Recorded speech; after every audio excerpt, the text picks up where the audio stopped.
The information shared in this podcast and related media is intended to provide broad consumer understanding and knowledge of healthcare topics as they pertain to remote work.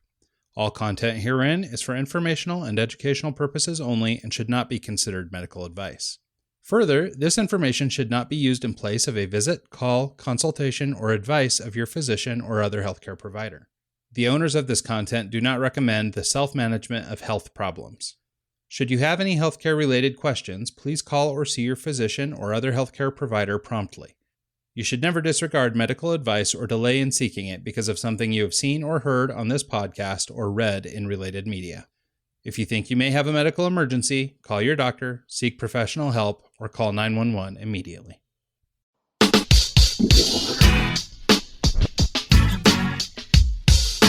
Now there's all kinds of different people in this world. There's only one pie. Hey everyone, and welcome to the Team Made Apart podcast Mental Health Series. I'm your host, Ryan Rogar. The purpose of this series is to destigmatize the mental health issues commonly found in the remote work community. We have partnered with doctors, therapists, counselors, and other mental health professionals for a series of in-depth discussions on a broad range of topics, ranging from isolation and depression to crafting meaningful relationships with others, and maybe more importantly, with ourselves. Our guest experts will share their insights in order to arm teams and leaders with the tools they need to thrive now and in the future. Mental health has always been a relevant issue for remote workers, freelancers, and distributed teams. But in today's climate, the subject is becoming more and more pertinent each and every day. I look forward to sharing this valuable information with you, and please join the conversation online, on the socials, or wherever the audience most suited to hear it can get involved. Before we get started, as always, today's show is brought to you by TeamMadeApart.com. Team Made Apart features articles, tools, and resources designed to teach remote workers and those who hire them how to work better together. A community for owners, managers, leaders, freelancers, contractors, and all variety of remote worker, Team Made Apart is also a terrific resource for companies interested in implementing remote work policies in otherwise co-located environments, or for those planning to build fully distributed organizations from the jump. Listeners of this podcast have an exciting opportunity to get involved in the remote work revolution.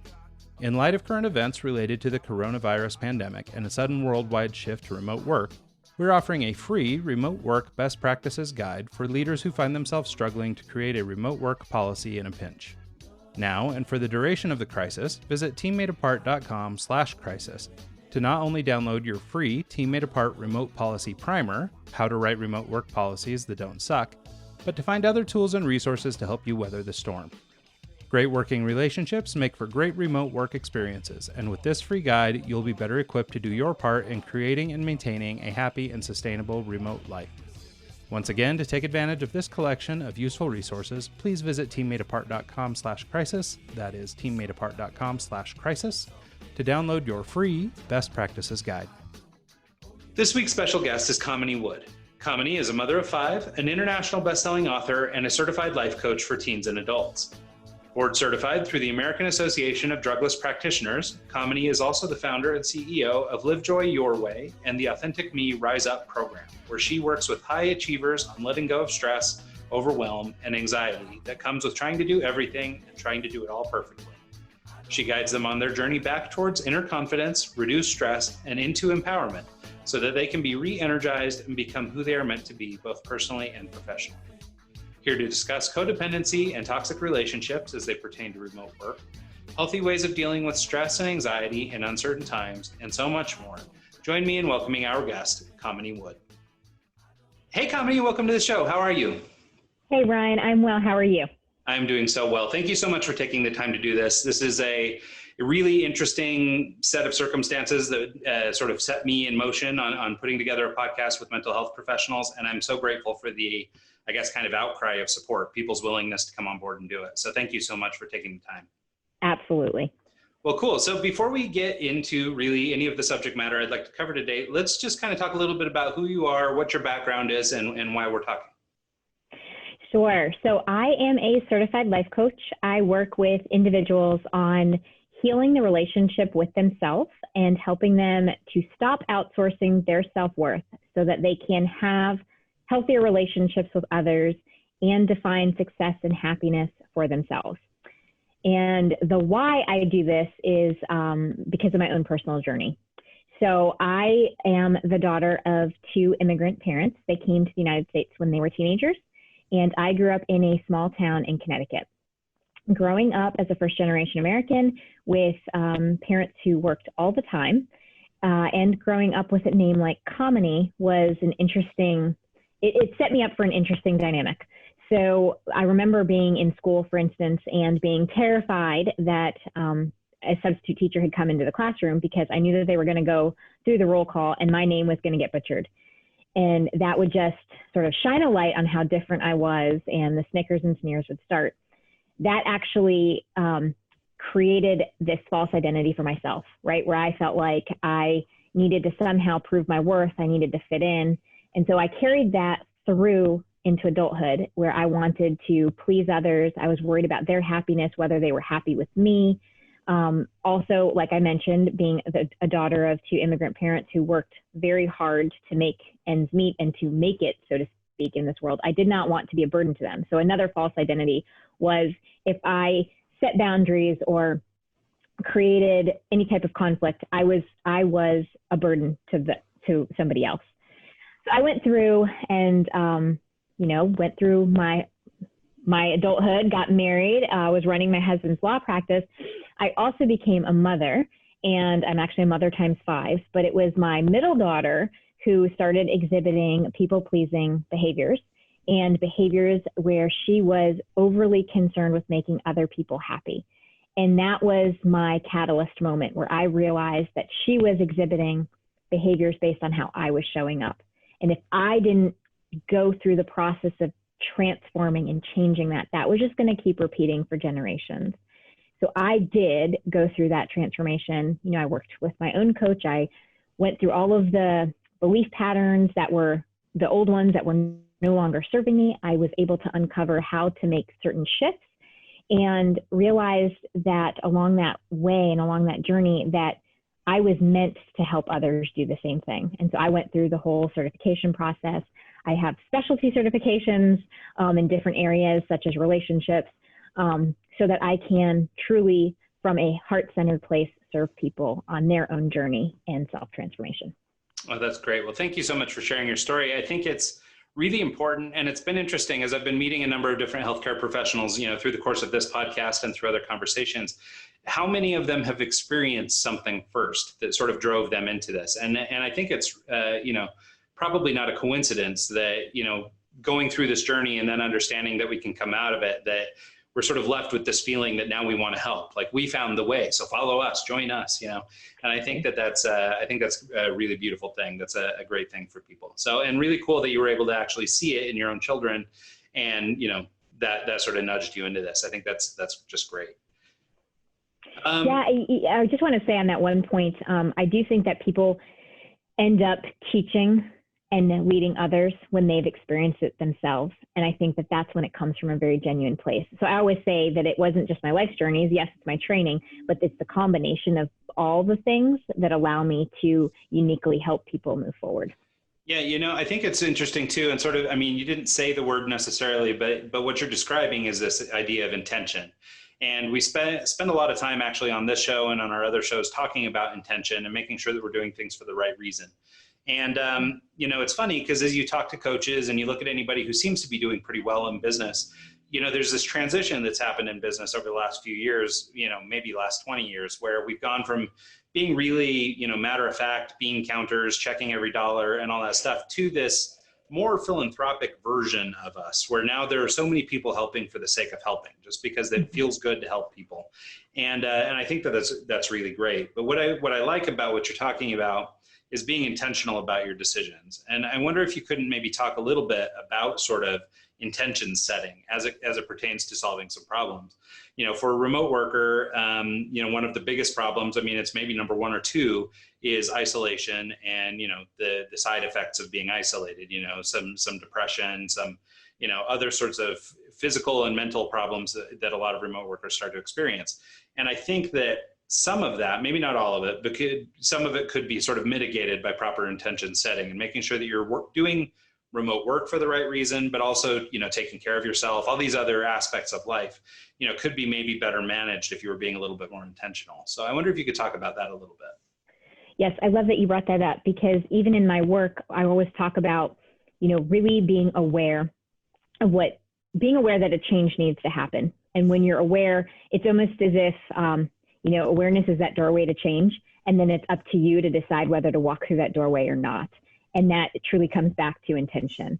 The reason why intention is so important, and why, we talk about goal setting all the time, but when we set intentions for ourselves and how we want to show up, that's when shifts can actually happen when it comes to our mindset and our patterns of our work, for instance. So when I'm talking to clients about like false identities, right? So I mentioned my false identity of I needed to prove my worth. Sometimes people have the I'm not good enough, right? Where they feel like they're not good enough and they never will be, or that they are alone. We can make a decision and we can say to ourselves, well, that's the old story. That's the old way that I identified. I'm ready to shift that. And they can set the intention for how they want to choose to start showing up. And when they make that decision and they set that intention to show up in a different way, they can then decide what are the certain patterns that they have to put in place, or what are the certain belief systems that need to shift in order to show up with this new intention. Without having those intentions set, it's almost like running down, a raceway without really knowing where the end line is.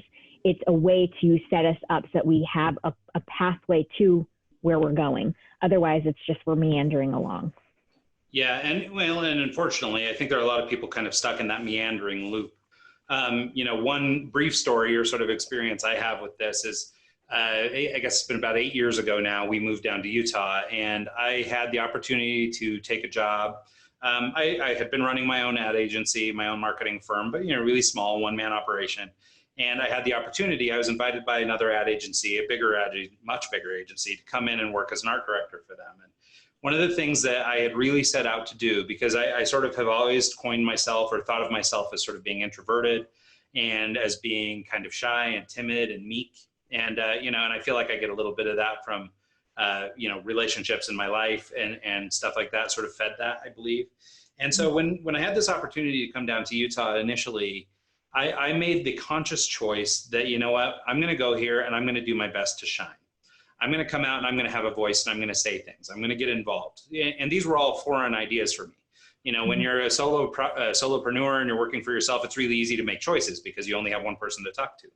And so it gets really easy to say nothing when you're in a group setting. And so I had made all these, sort of grand proclamations that I was going to come in and I was going to change who I was, and I was going to be outspoken, and I was going to be all this stuff. And I did finally come down to the agency, and I did try and apply those things. And I did find myself getting promoted very rapidly. I found myself sort of working through the ranks and being trusted with higher level, work and things all the time. And actually now, even though I've been laid off from that agency now 3 times, I still, they're basically a consulting client at this point. We have a tremendous relationship, and we always have. But so much of it was due to me setting that attention early on and understanding what it was I was going to do there. And so I think that, maybe as a little anecdote can help people understand that by how just sort of framing things. And like I say, it's totally outside of my realm. I mean, here we are on camera, for example, and like, there's nothing I hate more than seeing myself and hearing myself. And I'm doing both right now, And so, but I agree with you, by the way. I'm just going to say I'm an introvert by nature. Yeah. Well, and I think that's so many people, right? And I think that maybe we have some misconceptions around what an introvert is and what an extrovert is. I think for most of us, our opinion or our thought about an introvert is that they're this, really closed in and they keep to themselves and all this stuff. And maybe that is how introversion, manifests itself for some people. But it's been interesting because I still, even now, proclaim myself as being this introvert because this is how I see myself. And but when I say that to most people kind of go, huh? Because, oh my God, well, you're fired out of a cannon. You're busy talking to us. You're telling us all this stuff. And what are you talking about? You're introverted. What are you talking about? Right. And so it's so funny, the difference between how I see myself and how other people see me. And so that leads me to sort of maybe this next topic, this idea of identifying and working through belief patterns and trying to understand, that our beliefs may not entirely be our own. Maybe they were imposed by somebody else, or, whatever. And I guess what I'm really curious about is how do we recognize those things so that we can fix them? Yeah, so the belief patterns that we have most often can be traced back to when we were children. And it's not that necessarily that somebody said something, but it's those covert messages that we acquire when we're 6 or 7, whether it be in conjunction with how we were treated or how we were in dialogue with somebody and we took a message that they said and in our minds it twisted ever so slightly. So going back to my story, which I shared earlier about, being this shy little kid who wanted to just fit in and be accepted, the covert message I picked up, nobody ever said to me, you have to fit in. It was just this covert message of wanting and thinking that I needed to fit in. And those were the beliefs that I carried with me. And so what happens is when we get to that point in our adulthood where we recognize, okay, this, like you mentioned even in your story, where you decided that doesn't really work for me anymore. It's taking the time to understand where that belief pattern came from, where did that false identity originate? And it's not with the intention of necessarily fixing it or changing the past. What it is all about is understanding it so you can then stand in your present and then go generate the future that you want. So when we are in our present and we unveil where that story came from or where that false identity came from, we can then make the choices of how do we want to show up from here on out. And then from that place, what choices do I need to make going forward to shift those? So it's all a process of unveiling and revealing that old pattern and that old story, and then making decisions as to how you want to show up and then writing that new story for yourself. It all goes back to exactly what you said in terms of intentions, right? So when you set the intention, you can then choose the beliefs that will go along with that, and you can consciously make the choices to write the new story that you want for yourself. Well, and what do you think of the perspective is sort of this idea of act as if, so if you sort of, it's funny how many of these things we're talking about are sort of akin to goal setting, if you're trying to build a business or you're trying to, achieve success at work, whatever it is.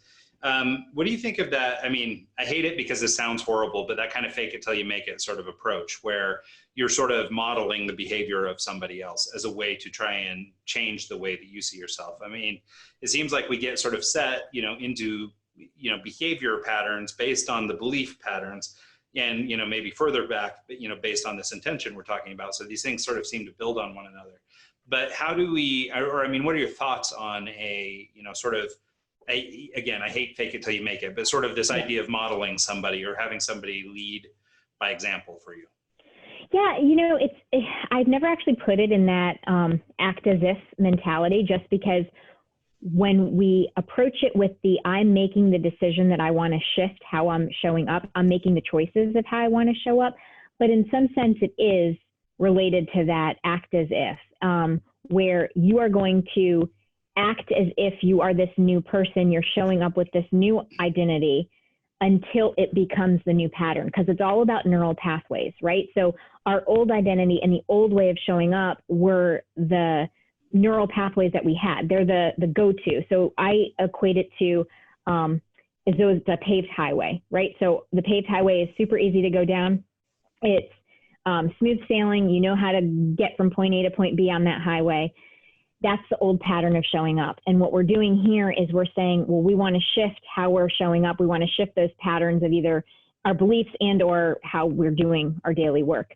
And what that is it's a shift in neural pathways. It's creating these new pathways in our brain. Well, how do we do that? It's as if we are going into the forest and creating a new path. And it's really bumpy and rocky and really frustrating, because every time you seem to get started, you hit another bump in the road. And it would be so easy to go back to just the straight paved highway, right? Because that's what we know, it's smooth. But if you just stick to it long enough, eventually you're going to create a smoother pathway for yourself in the forest, or, the park, as people, whatever way you want to look at it.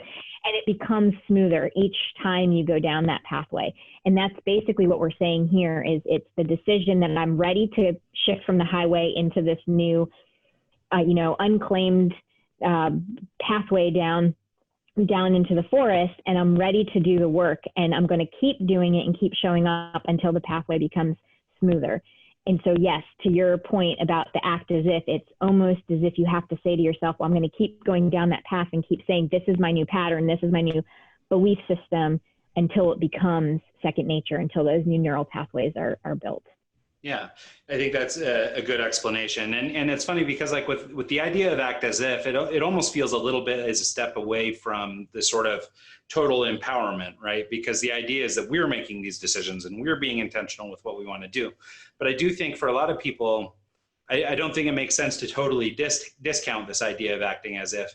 Just if you sort of, even look at how we grow, right? I mean, we emulate the behaviors of our parents and our peers, and, we're looking at all that stuff. I think the only danger comes, or one danger could be I don't know, modeling your behavior after some celebrity or something and getting yourself in some trouble because you think things work a certain way, but you don't actually have the insights required to understand what it is they're doing.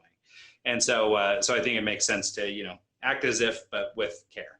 So exactly. That's right. That's a good way to put it. So, and maybe this is a natural transition to the next topic. Let me know if this is too big of reach, but I wanted to sort of talk a little bit about sort of codependency. And so, and I think that these things sort of dovetail nicely into each other because it almost seems like if act as if goes wrong, or if things go too far, then maybe you can become codependent or something. But I think I also am probably reading into codependency on a very high level definition of it that maybe isn't fully baked. Maybe I don't fully understand what codependency is. So can we talk a little bit about what it is and then maybe reflect on how it might sort of relate to the life of a remote worker? Yeah, so the way that I look at codependency is when we lose sight of who we are, whether it be our core gifts or our core values, in deference to how other people see us. So it's almost looking externally from ourselves for validation, or are we doing the right thing based on someone else's approval of us? I think when we're talking about relationships, what happens, and I know this well from being a people pleaser myself, is constantly looking externally for that validation. You become so codependent on getting that affirmation from some source outside of yourself that you almost you lose sight of who you are, your own identity, but also how you feel and what you want. So in terms of in terms of the remote working, I think what ends up happening at times would be, or just, and not even just remote working, but just in employee-employer relationships, is there are times when we are looking for validation so much from either our coworkers or our boss that we lose sight of our worth and our value. And likewise, I have seen employers become so codependent on their workers that they actually can't function without their employees around them because they lose sight of who they are. So the way that I look at codependency is if you were to think of two circles, for instance, so this happens with any relationship, friendships, romantic, workplace, there are two circles, two different people. Codependency is when both circles are on top of each other. It's really hard to see what each person, what they stand for on their own. They're constantly looking to the other person for, not just their identity, but like what they're thinking, what they're feeling. Are they okay? Are they doing this okay? What we'd like to see is those two circles to somewhat separate. So there's still that overlapping part where there's the us, which is the relationship, but each circle still has a section that is their own, which is their own identity. They get to decide and they get to identify with who they are, what they're feeling, and what they're needing. And that relationship is an interdependent one. And so with codependency, the reason why it can create such toxicity is because if as a codependent, you're not getting that validation from the other person, you basically end up shutting down. You don't know how to function without that other person. And when we're trying to move beyond codependency, it's actually a process of realigning with who you are authentically, realigning and re-engaging with what it is that you feel and what it is that you need outside of the other person. Okay. Yeah, no, I love that metaphor of the two circles. That really helps sort of break out what the difference between codependency and interdependency is, because I think for a lot of us, maybe there's, the line's kind of blurry between what those two things are. So as you started to get into, or sort of, alluded to with your comments there, we started talking a little bit about toxic relationships and toxicity. And I think that this is something that happens, in regular workplaces too, and now maybe in regular workplaces that have gone remote, toxic relationships from inside the business have now been extended to our remote working operations. And I wonder if you could talk a little bit about, codependent or not, but being able to identify a toxic relationship, sort of the characteristics, the things you might look for in a toxic relationship, and then maybe how we could start to move past one, or at least maybe by recognizing it, we can move past. Yeah, a lot of, there are certain red flags that come up when you're dealing with a toxic relationship. So when you find yourself, for instance, walking on eggshells around the other person because you're really worried about sharing what you think about a situation or how you feel about it, that would be an indicator that there's some toxicity there. Because truthfully, if you're in a relationship, any type of relationship, workplace, romantic, parent-child, you should be able to communicate with the other person. The second red flag is if you do feel like you're changing who you are in the relationship. That could indicate that there's something, there's an issue. If, for instance, there's a lot of negativity or the other person is consistently putting you down, that would be a red flag that something is not right here. And then, of course, we talk about this routinely in my line of work, especially when dealing with relationships, is that narcissistic relationship where the other person is so self-involved, and the only way for them to be in relationship with you is to control you or to put you down. One has to worry, okay, is this a narcissistic dynamic, right? When they are constantly putting themselves up, but the only way to put themselves up is to cut you down, that could really be a red flag that there's some issue going on there that is leading to this toxic relationship. Okay. Yeah, no, I think that's really good criteria to sort of outline that. And I don't know if you've noticed, but as we've been going through this sort of first half of this interview, I really wanted to try and lay out some of these things so that we could sort of understand the definitions, because I would like to spend maybe the second half of this discussion thinking more about the overcoming part. Mm-hmm. So much of this is, trying to, I guess, kind of take control of our own lives, right? It's really easy to fall into the trap of sort of people pleasing and some of these other things, right? Because we want to do well for people and we want to help people out. And I think, genuinely it begins maybe from a good place. Well, hopefully it began in a good place for most people. And I think that, as just sort of our human nature lends us to wanting to help one another, I think that we can fall into traps where we're being taken advantage of and things like that. And so, and then, those things begin to start snowball downhill, and you start getting, depressed or insecure or whatever. You start feeling these negative feelings as a result of, something that was seemingly not that big a deal. And so I wondered if we could sort of shift this conversation into sort of self-leadership, self-improvement. How do we start to overcome these things? So maybe sort of going back through the loop, but maybe in a little bit more heavy detail. Let's circle back to sort of belief patterns and sort of setting ourselves up. So if we have, lived, our whole lives, I just turned 40, so I'm having a lot of introspection all of a sudden. And so, here we are, 40 years of doing things a certain way. I keep threatening my wife. I'm coming back with a man bun. There's a whole new me coming down the pipe.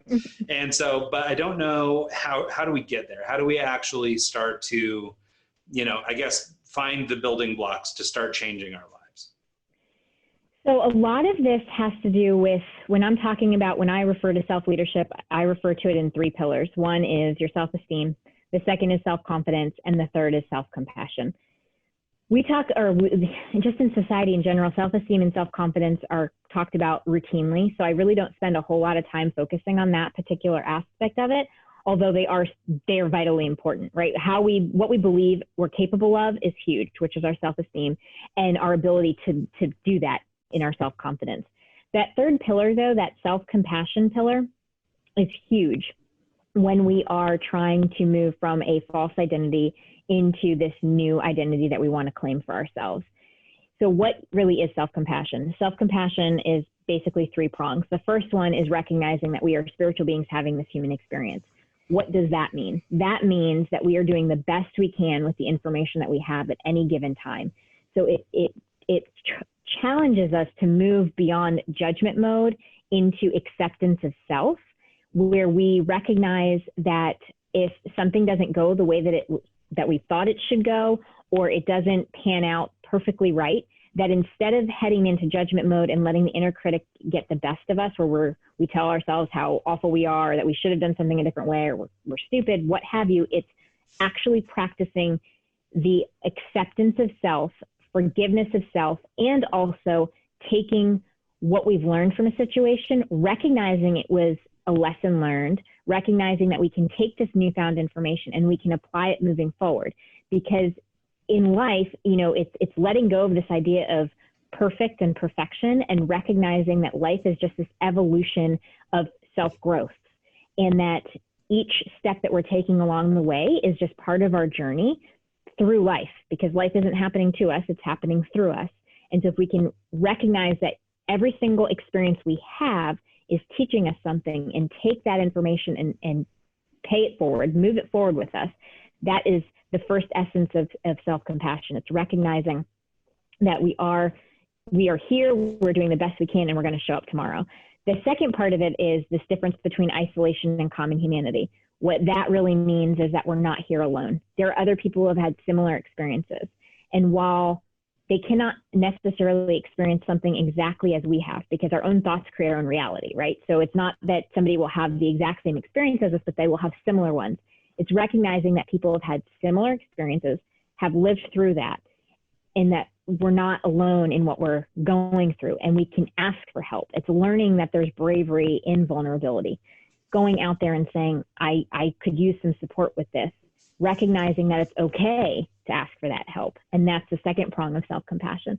And then the third prong is really being mindful. And it doesn't mean going and meditating. There's a difference between mindfulness and meditation.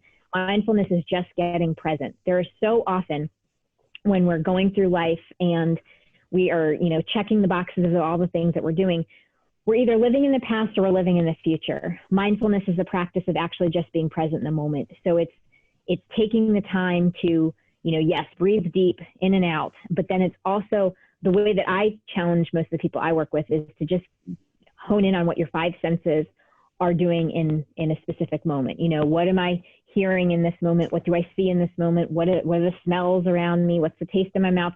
What can I touch? Really get in touch with those five senses, because that will settle down the thoughts that are going through our mind, settle down the monkey mind, let us be present in this exact moment. When we can practice this, right, when we can practice all three of these, this concept of self-compassion, we're able to then shift our belief patterns, because we're able to recognize that we are continually growing and we're continually doing the best that we can each and every day. Yeah, no, I think that's great. As you were talking, I had a thought about a story I had once. I've sort of always struggled with my weight and trying to keep things where I want it to be. And so every now and then I'll start working with a nutritionist or a coach or something to try and, maintain weight or keep weight off. And I remember at one point I had a teacher, or a coach, she was largely a nutritionist, but she tried to work on some of these mental things too, right? Because so much to do with weight loss has to do with getting your head right. Mm-hmm. And I remember that she had me, or it sort of instructed me to have this little daily affirmation where you'd stand in front of a mirror, and I don't remember the whole thing. It's been some years now, but something about, loving myself and I'm perfect the way I am and all this kind of thing, right? Just sort of this, say this positive thing in front of yourself, right? And the idea was she was trying to repair some of these belief patterns, right? The negative parts of carrying a little extra weight. And for me, I actually couldn't do it. I tried to stand in front of the mirror and it felt like an outright lie to me. And I didn't feel like I could actually just lie. Like it didn't seem like the right thing to do, right? Because I wasn't feeling that way. And, and I still have moments where I'm not feeling that way. And, and so it's interesting, as you're talking about some of these things, and trying to develop some acceptance and some, overcome inner critics and things like that. Like, I bet if I tried to sit down and do it right now, I would probably still feel the same way. I probably couldn't just recite this little, this little phrase. It's kind of a nothing, but because I didn't buy it, I couldn't say it. And so for me, this little bit, this little one aspect of what you were talking about, this idea of overcoming your inner critic and trying to find acceptance. I wondered if you could maybe lean in a little bit more on that and talk a little bit about how do we, I don't know, I guess cope with our own negativity or try and resolve some of our own issues. As it pertains to this, I know for many a remote worker, as you start to spend a lot of time alone and you become isolated, some temperaments and some people cope better than others. And for some, it's a big issue and others, it's not really. And so it's not a universal truth that you're going to feel this isolation, and many people do go get their social needs met by friends and stuff like that. Maybe they don't get it through the workplace and stuff like that. But I do know that as you start to slip into these funks, where you're not feeling 100%, you're feeling alone, you're feeling, dark, and you start thinking dark things, you do get into a sort of a cycle here where it would be really difficult to overcome this inner critic or to beat that person down, because at some point you might think they're right. And so I wondered if maybe you could just explore that idea a little bit, like how somebody might sort of, again, back to the concept of sort of piloting your own ship. How do we start to take control back, especially if you're already in a spot where you're feeling kind of down? Well, I love the fact that you brought that story up, because I talk about this all the time, which is the concept of pendulum swing thinking, right? So if we think on one end of the spectrum and we're negative and really stuck in the inner critic, trying to get us to go all the way to the other side of I love you and you're wonderful and you're the greatest thing in the world, it's such a pendulum swing, right? Where it's, and like you said, it's your brain is like, I don't believe you, so how am I possibly going to say that?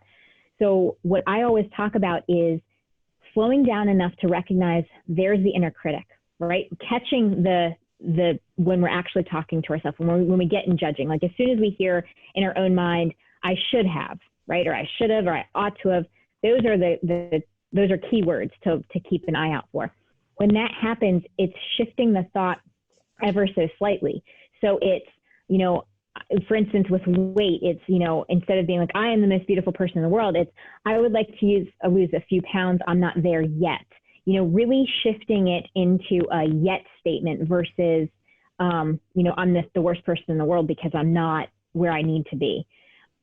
Also the converse is I'm perfect. You see what I'm saying? So it's like, it's breaking up the pendulum whereby we're taking it in pieces. So again, it goes back to the same concept of when we're setting goals. I mean, one could set this really large goal and then never get there because it feels like such a mountain to climb.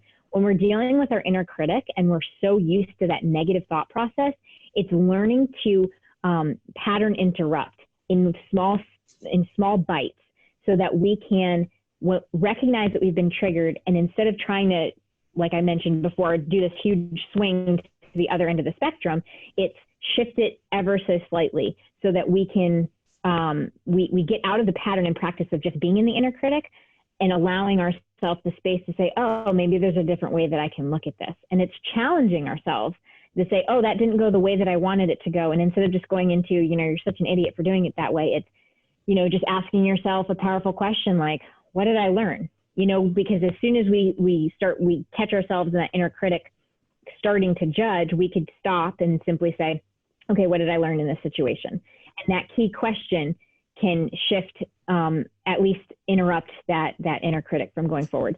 The other thing that I'll say about the inner critic is playing with it. And what I mean by that is, each of us have, when we ask ourselves, well, how does our inner critic sound?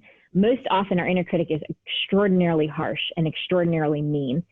And so one of the things that I talk to my clients about is shift the voice, make it a comical voice, or have fun with it so that it's not this harsh, nasty voice, but it's almost this comical voice where when you start hearing yourself talk to yourself in that way, you can't really take it as seriously because now it just sounds silly. And that's just another way to pattern interrupt again. Oh, well, there it is. There's the inner critic. And instead of judging the judger, right? Because what we want to do is we end up starting to judge the fact that we're now being an inner critic. Instead of even going there, we're interrupting it long enough to kind of chuckle about the fact that, okay, that sounds kind of silly, right? I'm at least break it up so that it's not the same, we're not in the same pattern of just judgment. Well, yeah. And I think that particular phrase that you brought up, the idea of pattern disruption, I think is a really key thing to think about, or it sort of helps you think through this process or trying to overcome something. So much of what you're describing, it occurs to me that, life exists sort of in the middle, and then we've got these extremes on either end, but basically we've got the spectrum, right? And there's sort of I don't know if you think of it in sort of there's sort of like a tolerance, right? And when you get to, the maximum tolerance, then you start getting, overconfident, you become kind of a jerk or whatever, maybe you're egotistical on that end. And then on the other end, you're this meek, mild person who's having trouble getting through life because you're so sad or whatever. And so I think that, this idea of breaking up that spectrum, by breaking the patterns along the way, can sort of, I guess, empower people a little bit. Also by breaking things down, I just made a note here, chunking, this idea of breaking things into smaller bits, rather than saying, okay, I want to lose 100 pounds. It's, okay, I want to lose 10 pounds this month. or 10 pounds and whatever the doctor recommended weight loss structure is for legal purposes. And so, exactly. Yeah. And so, but one thing that occurs to me, so we're talking a little bit about sort of inner critic, self-acceptance, some of that stuff. And I think it's really important. I may circle back, but I did want to talk a little bit about sort of internal versus external. So a lot of times I think that we actually are being imposed on when sometimes we think we're doing it to ourselves. And I think that, it maybe comes off as paranoid or that, oh, they're out to get me or some kind of thing like this. And so again, we're on the spectrum and there's an end of that where, we're wearing tinfoil hats. No offense to the tinfoil hat fans. But for everybody else, I think that it's also fair to understand that we may be having other people's shortcomings, or I guess I don't even want to call them shortcomings because, people live on different spectrums, but whatever it is that this other person is experiencing, their experience is sort of being imposed on us, and it's making us believe certain things about ourselves. And so outside of just sort of the work we can do on ourselves, how can we work to overcome the things that are being sort of imposed on us or put on us, even if it's real or imagined? So I think the biggest thing here is recognizing that we are always in control of how we react to a situation, right? We don't get to control what other people say to us, what they do, and how they show up. But it's recognizing the thing that we do get to control is our choice in how we react to it. And I say this because I was actually just talking to a client about the fact that, she works in an industry that's very professionally demanding. There's a lot of politics that go on within the workplace. And she kept bringing up this, well, society wants me to act a certain way. Society wants me to act a certain way. And I always come back to when we are sourcing our decisions based on our core gifts and our core values and really anchoring into those, we can then show up in a way where we can evaluate how, if it's possible that we're allowing other people to influence how we show up, right? And the way that we do that is to ask ourselves, is this in alignment with my core value system? And if it is, then we proceed. If it's not, then we need to recognize and do some more evaluation as to, okay, then what's being imposed on me and what am I taking on as mine where it may not actually be mine? Again, I think this happens with social media a lot, right? Because we're scrolling through and we're in this constant comparison mode, because we're like looking at all these pictures of everybody else and how happy they look. And it's recognizing, that there's a difference between what we see when we're scrolling through and what might actually be happening behind the scenes. But we have a choice as to what we are going to believe about that situation, right? That person's not meaning to impose their life on us. We're actually choosing to scroll through and make an assumption and a decision about what we're seeing on the social media feed. It's the same concept. When we're going through our daily life, it's, really anchoring into who we are. And that's why my work really focuses on healing that relationship with yourself, because if you're coming from this whole place, meaning WHOLE, the whole place, and you're not looking externally for validation or am I meeting somebody's expectations, you're able to recognize when you're starting to absorb other people and how they're behaving, and you're taking it on as your own. Yeah, I think that makes sense. I was thinking of sort of the word empowerment, or this idea that, by being in a position of sort of self-control, or where you are really running your ship and you're feeling pretty good about everything that's going on inside you, you are very well poised to be able to deal with crazy external stimuli. Like you're going to be able to look at that stuff and go, no, come on. Or, no, this doesn't agree, or I'm being put in a situation I don't feel comfortable with and I should find a new employer, or I don't like this kind of work or whatever, I should find a new job. Versus these people that are, lifelong in a position they dread and they hate going to work every day and that kind of thing. So I think it's very important to try and find that empowerment and try and get to where you need to be. And it's also having that I refer to it as compassionate communication with yourself, right? So it's that check-in of, if you're feeling angry, or you're feeling triggered. It's like anger is a trigger, and you want to walk around and say, I'm angry. Well, something was a stimulus. So then it's diving a little bit deeper. Okay, what was the stimulus behind it? Usually behind anger is an unmet need. So then it becomes a question of asking yourself, what's that unmet need? What am I missing here? What am I needing to fill in my own cup in order to not continually look outside of myself? Yeah, no, that all makes sense to me. And so thanks for digging in on that a little bit. As we're starting to get towards the end of this, I wanted to not overlook, say, a hot topic that basically everybody is sort of experiencing now in one form or another. And that's sort of stress and overwhelm and how we sort of overcome these things or learn to work with them. Now in sort of terms of, we've got a pandemic and so many people are finding themselves unemployed or in really difficult situations. Mm-hmm. Others are finding themselves in strange work environments where suddenly they're working from home or elsewhere. And so, our whole world has changed. We're in upheaval and there's, regular stress. There's this sort of, low-lying stress that occurs all the time. For many now, we're operating on a much higher level of stress than we might be used to. And maybe others not. Maybe they're already always working at this level. But for I think the most people, I wonder if you could sort of break down sort of the difference between stress, anxiety, overwhelm, so that we can sort of, I guess, set the stage. And then let's talk a little bit about how do we overcome those things or how do we mitigate them? Yeah, so stress, there's the good stress, right? So like if we are facing a dangerous situation, that stress and that cortisol release, if you will, can actually save us, right? So if we're facing, a bear trying to attack us, that stress is a good type of stress. What the worry is when we sit in that place of continual stress where our body is in this constant fight, flight, or freeze mode. When we stay in that position and we don't allow our nervous system ever the ability to calm down and to reset itself, so we're constantly in that up state, we end up suffering trauma. Our body ends up suffering trauma. Our emotional state ends up suffering trauma. And that's when we would classify it as overwhelm, right? When we've gone beyond the stressor that comes and then we're able to resolve it and our body has the ability to, our nervous system starts to calm down, which is supposed to be the ebb and flow of how it works. It's so important to check in with ourselves. And I always use like this barometer where it's, it's green, yellow, and red. So if you're in the green zone, that's kind of like easy peasy, everything's going smoothly. You don't feel worried about anything.